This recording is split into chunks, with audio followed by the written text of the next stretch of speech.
Graças a Deus por mais uma quarta-feira, 23 de agosto de 2023. Uma confissão de fé, de verdade, de amor, de perdão dentro do nosso coração nos levou a esse conhecimento da graça de Deus em nós, o Espírito Santo revelado que veio ensinar a igreja a ser conduzida sempre em triunfo e perfeita vitória, sabendo que a palavra de Deus ela é viva e eficaz, divide alma e espírito, juntas e medulas, e elas são aptas aos corações. Um coração que teve esse conhecimento, que de agora em diante, da cruz para cá, sabe que já nenhuma condenação há para aqueles que estão em Cristo Jesus. Você que está em Cristo Jesus, aquele que ressuscitou após a morte, para dar fruto para Ele. Hoje nós somos a igreja, uma igreja abençoada, credenciada a falar do amor e do perdão dentro de um coração, graças a Deus. Então, meu amado, essa confissão de fé, temos que fazê-la.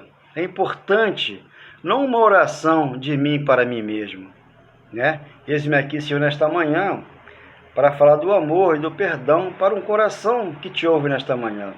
É uma confissão de fé, de mim para com Deus e para com você que me ouve nesta manhã. Então aqui, eu falei que ali os profetas terminaram em João Batista, né? Da cruz para cá, não tem profeta, não tem pastor, não tem apóstolo. Por quê? O Cristo é o cabeça da igreja.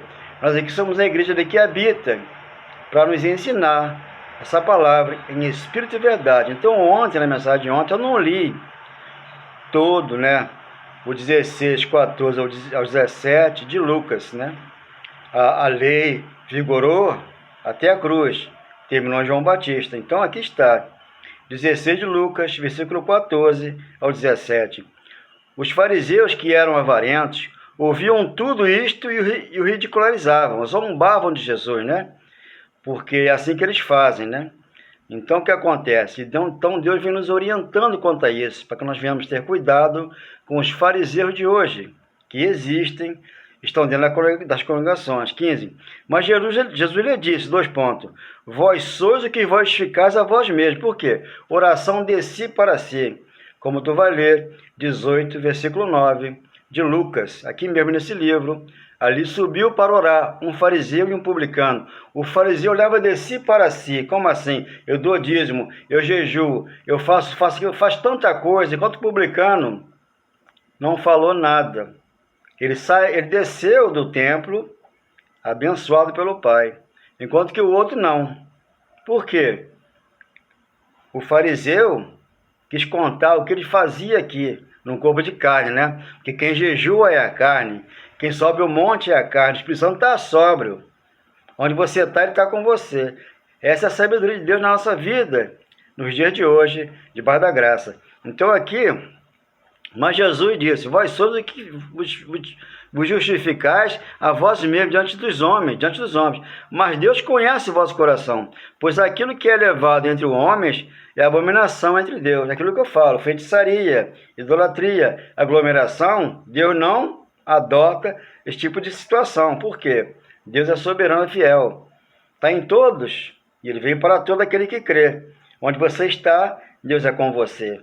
Na sua casa, onde você vai, Ele vai contigo, no seu coração, para te ensinar sempre esse amor, esse perdão, como ensinou a mim. Nesta manhã te ensina, por quê? O Espírito Santo devia ensinar aquele que crê. 16. A lei e os profetas vigoraram até João. Acabou. Até João Batista foi o último fazer da lei. Não tem mais profeta hoje depois da cruz. São falsos e enganam. Mas antes da cruz tem o profeta Jeremias, o Isaías, Ezequiel, Daniel, que temos que observá-los, que eles falaram, e trazer para as 14 cartas de Paulo, para que nós possamos entrar pela porta e aqui pregar a graça verdadeira e pura de Deus para o nosso coração. Vigorou até João. Desde esse tempo vem sendo anunciado o Evangelho. Tá? Da cruz para cá é o Evangelho que Deus deu ao apóstolo Paulo, Romanos capítulo 1, versículo 1, e Atos capítulo 26, versículo 18. Paulo foi para Jesus Cristo, né, aquele que trouxe esse ensinamento para a igreja, porque Deus é soberano, Ele escolhe quem Ele quer Muitos não aceitam Paulo como apóstolo da graça, né? Mas ele é porque está escrito, e temos que dar a mão ao palmatório, e ler, entender e falar a verdade para aquele que crê. De Deus. E todo homem se esforça por entrar nele. É mais fácil passar o céu e a terra do que cair um tiro sequer da lei. Antes de eu conhecer a graça, eu estava na quadrangular, e um professor lá disse que eu não podia tirar um tio da lei. Eu não conhecia a graça direito ainda, porque para se conhecer a graça, né, a lei estava sendo cumprida. Depois que ele cumpre, né, nós entendemos o quê? 10:9 de Hebreus. Aí já é a transição da lei para a graça. Aqui é o livro histórico, Lucas. Hebreus não, é a transição da lei para a graça. Ali Deus falou, remove o primeiro para estabelecer o segundo na sua vida. Por quê? Remover a lei de Moisés e trazer a graça para o nosso coração. Porque a lei era a sombra dos bens vindouros, como fala Hebreus 10:1 em diante. Leitura desse capítulo você vai entender. A lei era a sombra dos bens vindouros, porque a graça viria e entraria no coração de cada um, e Deus ensinaria a igreja a se portar diante dele, em espírito e em verdade. Então, entendendo aqui, né, 17 agora, de Mateus, versículo 1 em diante, tá? 6 dias depois, tomou Jesus consigo a Pedro e aos irmãos Tiago e a João, os levou em particular a um alto monte. Vê que Paulo não está aqui. Quando Deus escolhe, né, os 12, os Jesus de Nazaré, os 12, Paulo não está. Depois que Judas morre, escolhe Matias na sorte. Paulo vem depois. Então aqui está debaixo da lei de Moisés. Aqui está Deus e os 12, para que fosse e pregasse as ovelhas perdidas da casa de Israel. Mas não derrubam os gentios e não entre os samaritanos. Por quê? Escolheria Paulo mais para frente, Paulo traria as verdades que libertam. Então aqui ele levou os 3 lá, Pedro, Tiago e João, porque eram coluna da igreja. Por isso que você vai ver em Atos muita discussão, porque Atos, ali começa a graça a aflorar. E Paulo começa a trazer a palavra da verdade. E eles não aceitam, e tem muita contenda ali. E até jejuaram para matar o apóstolo Paulo.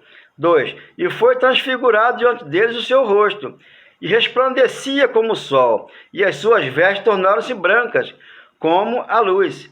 3. E eis que eles apareceram Moisés e Elias, falando com ele. Moisés representando a lei, e Elias os profetas. Apareceu lá, para testemunhar tudo que iria acontecer lá no Apocalipse, mais para frente.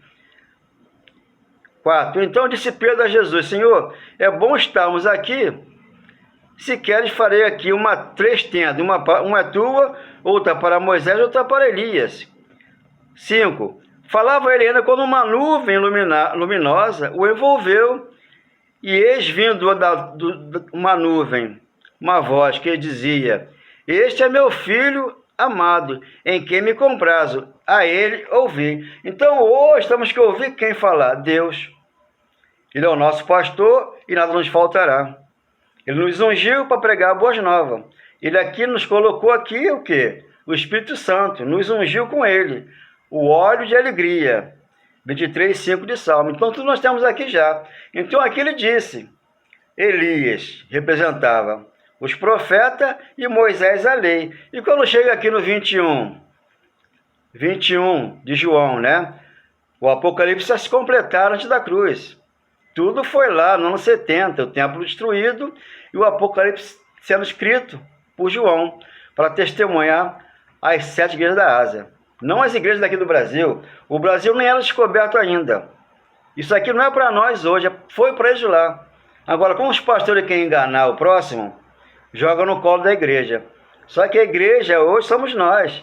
O templo lá não é igreja, lá é um comércio, onde virou Tomará da cá. Ele falou, não faça da minha casa um comércio, porque ele traria todos nós, para que nós fôssemos hoje a igreja dele, para falar a verdade. Então João, capítulo 21, versículo 20, então Pedro voltou-se e viu que também o ia seguindo o discípulo, a quem Jesus amava, que era João, o qual na ceia se reclinara sobre o peito de Jesus, e perguntara, Senhor, quem é o traidor? O traidor seria Judas, né? Mas 21, vindo, pois, Pedro, perguntou a Jesus, e quanto a este, quanto a João? Né?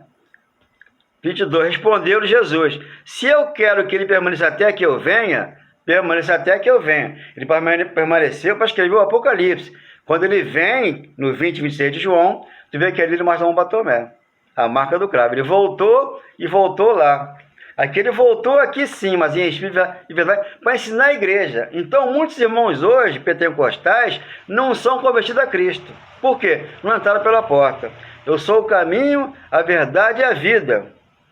Mas quando chega a 20 de Hebreus, 10 de Hebreus 19, ele falou, o véu foi rasgado, de alto a baixo, você tem acesso ao Cristo hoje, para falar com ele em espírito e em verdade. Então aqui 22, respondeu Jesus, se eu quero que ele permaneça até que eu venha, que te importa? Conta a ti e segue-me. Então Pedro seguiu a Jesus e João ficou. 23, então se tornou corrente entre os irmãos o dito de que aquele discípulo não morreria. Ora, Jesus não dissera que tal discípulo não morreria. Mas se eu quero que ele permaneça até que eu venha, ele voltou lá. Onde é que está João hoje? Até que eu venha. Vem aqui, no Brasil? Hoje? Não. Na volta? Não. A igreja é aqui. A transformação é aqui. Transformai-vos pela renovação da vossa mente. Romão 12, 1, 2. É aqui mesmo, tudo aqui embaixo. A tua casa é uma casa de oração. Você tem esse amor. E aqui dentro esse perdão. Não vai ter casa no céu para você morar lá. A tua casa é aqui, onde tem que haver amor, tem que haver perdão, tem que haver paz dentro do coração. Não enganar o seu próximo, como muitos enganam hoje aí. Como apóstolo, como profeta, como pastor. Mas não, Jesus já voltou e te ensina o verdadeiro amor. Então ele falou, até que eu morreria. Ora, Jesus não disser que teu discípulo não morreria, mas que eu quero que ele permaneça. Até que eu venha, que te importa? Aí vem o testemunho de João, 24. Este é o discípulo que dá o testemunho a respeito destas coisas e que escreveu. E sabemos que o seu testemunho é verdadeiro. Acabou. Se cumpriu a escritura, Lucas 24, 44, Colossenses 1, 24, 25, ali Paulo traz o evangelho que está no nosso coração, que é esse amor e que é esse perdão. Olha só aqui, 22 de Lucas, mais uma prova de que Jesus já voltou. Está no nosso coração, abençoado Deus. Isso é maravilhoso, isso vale ouro, abençoado. 22, 14, onde a Páscoa, ele foi, celebrada lá, antes da cruz. Hoje não tem Santa Ceia, ele celebrou a Páscoa, não é a ceia. 22, 14 de Lucas, para terminarmos. Chegada a hora, pôs Jesus à mesa e com ele os apóstolos. Ele e os apóstolos. 15, e disse-lhes, tenho desejado ansiosamente comer convosco esta Páscoa, antes do meu sofrimento. Ele sofreria sexta, sábado, domingo e voltaria. E mostraria a mão para Tomé. 26 de João. 16. Pois vos digo que nunca mais a comerei até que se cumpriu a escritura, até que se cumpra o reino de Deus. Se cumpriu. Lucas 7, 20, ele falou, o reino de Deus não vem com visível aparência. Ele ali, hoje lá, não, ele vai estar dentro de vós. Hoje ele veio estar dentro de nós aqui. 17. E tomando um cálice, havendo dado graça, diz, recebei e reparti entre vós. 18. Pois vos digo que de agora em diante, não mais beberei do fruto da videira, até que venha o reino de Deus. Já o reino de Deus está aqui dentro, onde eu tenho esse amor, eu tenho esse perdão, e passo para você de graça, sem cobrar nada. E muitas das pessoas não querem ouvir, por quê? Não entraram pela porta. Declaro uma quarta-feira você maravilhosa, você possa entender esse amor no teu coração. Quantas alegrias hoje aqui, ó meu Senhor, poder celebrar esse que é o verdadeiro amor revelado ao meu coração. Hoje é o dia mais feliz da minha vida, encontrei a paz que é o verdadeiro amor. Você deve entender e receber que Jesus Cristo enxugou as minhas lágrimas e levou a minha dor. Para que sacrificar? Ele foi o último sacrifício por mim, por você. Porque você hoje chora, você sofre sem saber o que fazer. Jesus Cristo é amor, Ele é perdão. Ele hoje faz morada dentro do nosso coração. Quantas alegrias! Abençoado Deus. Hebreus 10, 14. Com uma só oferta, Ele nos aperfeiçoou para sempre. Por quê? Ele foi o último sacrifício na cruz para trazer para todos nós o Espírito Santo, que hoje está aqui, dentro de cada um de nós, para que nós possamos ver o Espírito Santo na nossa família, no nosso vizinho. É difícil ver, por que é difícil ver? Por causa do pecado. Mas o pecado foi abolido. Nenhuma condenação para você hoje, para mim, por quê? Estamos em Cristo Jesus. Hebreus capítulo 8, Romanos capítulo 8, versículo 1. Entenda a mensagem da graça para que você possa crer somente em Deus e saber que Ele veio te ensinar as palavras do Espírito e da verdade no teu coração, esse amor e esse perdão. Amém e graças a Deus. Obrigado, meu Pai.